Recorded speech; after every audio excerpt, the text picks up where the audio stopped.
अब हमारे पास मैं आपको बता रही थी कि is the covariance of value of the two variable X and Y measured in a standard unit. इनको हम किस स्टैंडर्ड यूनिट में, जैसे कि जी एक्स या जी वाई के फॉर्म में हम इसको मेजर करेंगे। ठीक है। नेक्स्ट जो हमारे पास प्रॉपर्टी है कि इसमें change of origin and scale.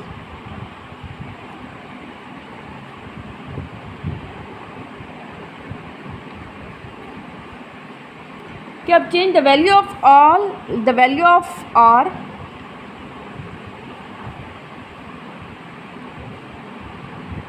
remain unchanged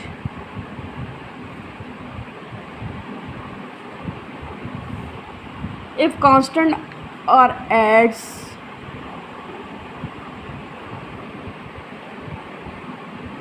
added to or subtracted to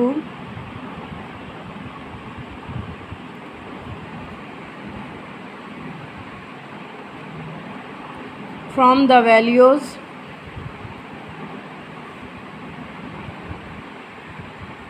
of the variable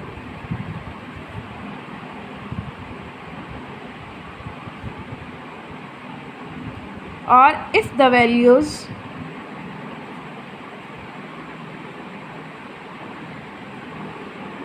of the variable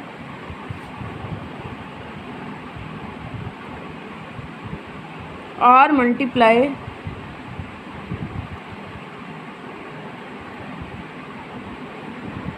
are divided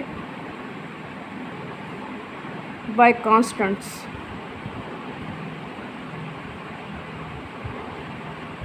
having the same sign,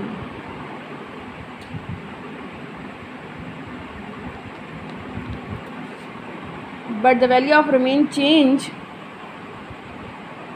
पहले मैं आपको यहाँ से यहाँ तक समझा दूँ। कहते हैं कि आर की वैल्यू अनचेंज रहती है कि अगर कोई भी कांस्टेंट इसमें ऐड किया जाए या सब्ट्रैक्ट किया जाए या कोई भी वैल्यू इस वेरिएबल की कोई भी वैल्यू जो होती है वो उससे मल्टीप्लाई किया जाए, डिवाइड की जाए, तो जो कोरिलेशन है यानी कोरिलेशन ऑफ कोफिशिएंट है वो आर जो है वो आपके पास क्या रहेगा, रिमेन अनचेंज। इसमें किसी किस्म की कोई तब्दीली नहीं आएगी। लेकिन अगर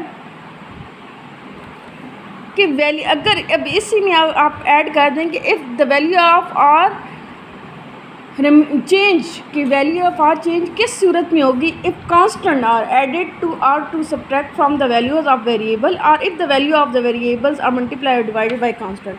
कि जब उसके अगर वो यहाँ पे ये भी कह रहा है कि अगर सेम साइन होगा तो भी आर जो है वो रिमेन अनचेंज होगा।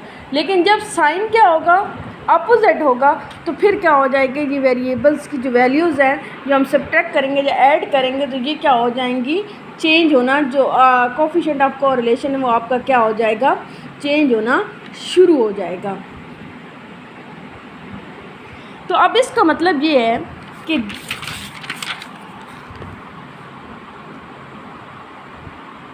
The magnitude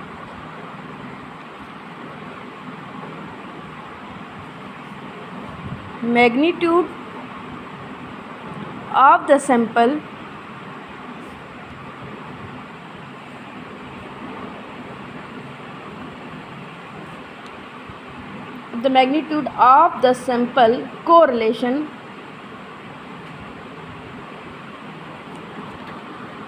R is independent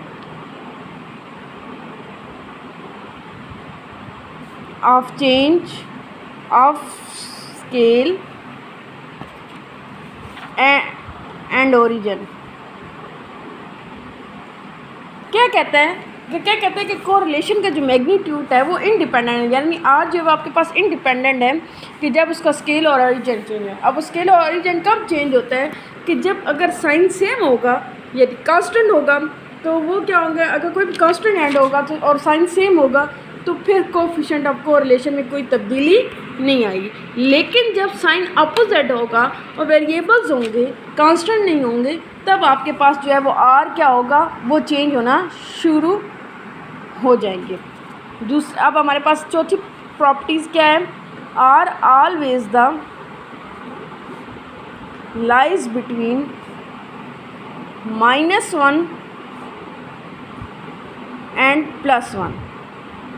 कि -1 से +1 के दरमियान में रहेगी, यानी कि इसका सफ़र कहाँ से कहाँ तक रहेगा, -1 से 0 तक और 0 से +1 तक का इसका सफ़र हमेशा रहेगा।